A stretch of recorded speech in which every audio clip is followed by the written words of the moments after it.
Have you asked yourself, should you invest in crypto, stocks or gold? Today I'll break down years of performance data to see which investment has historically delivered the best returns and what it means for your portfolio. Investors constantly debate, should I put my money in crypto, stocks or gold? In this video I'll compare the performance data from the last decade, analyze volatility, risk and long-term growth, so you can make smarter decisions for yourself. Stick around until the end. I reveal which investment actually gives the best risk-adjusted returns. All three are popular assets but behave differently. Volatility, liquidity, and long-term growth are key factors. It's not just about which grows faster. Risk, drawdowns, and stability matters too. Let's start with crypto performance over time. Bitcoin and Ethereum as benchmarks. 2013 to end of 2025, exponential growth in bull markets, but high volatility.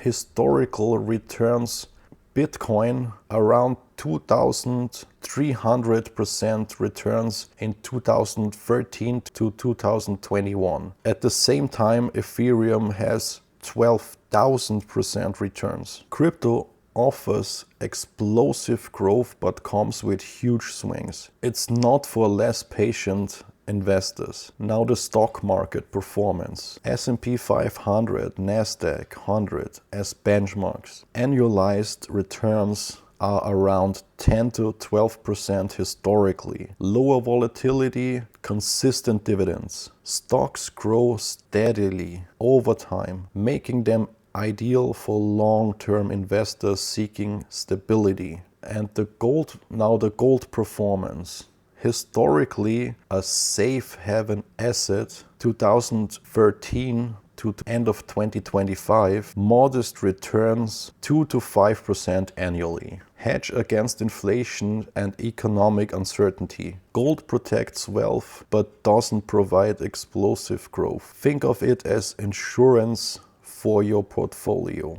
Now let's compare volatility and risk. Crypto, high returns, high risk. Stock, moderate returns, moderate risk. And gold, low returns and low risk. Understanding volatility helps allocate your portfolio according to your risk tolerance. Now let's talk about correlation and diversification. Crypto versus stocks. Low correlation, good for diversification. Gold versus stocks. Historically negative correlation in crisis. Using multiple asset classes reduce overall risk. A mixed portfolio can smooth returns, reduce drawdowns in volatile markets. But what about risk-adjusted returns? Shape ratio and drawdowns. Crypto can outperform on total return, but risk adjustment performance may favor stock and gold combination. High returns alone aren't enough. Smart investors measure growth per unit of risk. I'm not a financial advisor. This is just a suggestion for an example portfolio. If you want to have it aggressive, then 70% crypto, 20% stocks and 10% gold.